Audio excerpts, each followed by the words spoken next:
લખતણિયા તો હવારમાં તૈયાર થઈને ભાઈબંધ નીકળી ગયો વછરા દાદાના મંદિરે લિયા. પકડી લીધો રણમલપુર વાળો રસ્તો ને ભાઈબંધ તો રણમલપુર નો જતો પણ તમારા ભાઈને થેટ લેવા આવ્યો તો 4 કિલોમીટર કાપીને.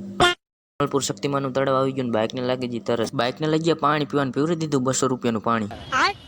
રણમલપુરથી હજી એક ભાઈબંધને લેવાનો હતો એટલે પહોંચી ગયા સીધા એના ઘરે. બાયણું ખોલ્યું ફોન ભાઈને કે મને વ્લોગમાં લેતો નહીં નકર ધીંગાણું થઈ જશે. ઘર ભેગું થાને ભાઈ. રણમલપુરથી વહી ગયા સીધા ગોપાલગઢ વાળા રસ્તે. આને માવો ગોરવો આપ્યો માવો હાથમાં નહીં રહેતો પાડી દીધો લે. ફાઇનલી પાકા રસ્તે સડી જઈને આવી ગયું ગોપાલગઢ. ગોપાલગઢથી નીકળી જઈને ફાઇનલી આગળ જતા મળી ગયો હાઈવે. હાઈવે ઉપર આવી ગયા એટલે કન્યાકુ 80 પોગી ગયા આપણે સીધા જીવામાં. જીવા પહોંચી ગયા ત્યાં પેલા હતું શક્તિ માતાજીનું મંદિર. શક્તિ માતાજીના મંદિરમાં વહી ગયા કરી લીધા દર્શન કરીને પાણી પીને સીધા નીકળી ગયા આપણે જીવાવાળામાં મેલડીમાના દર્શન કરવા. લઈ લીધું પછી નારિયેલ વધીને સીધા વહી ગયા આપણે મેલડીમાના મંદિરમાં દર્શન કરવા. કોમેન્ટમાં જય મેલડીમાં લખી નાખજો. હજી આપણે લિયા જવાનું વીર વછરાજ દાદાના દર્શન કરવા. બીજો ભાગ જોવા માટે તમારા ભાઈને ફોલો કરવાનું ભૂલતા નહીં.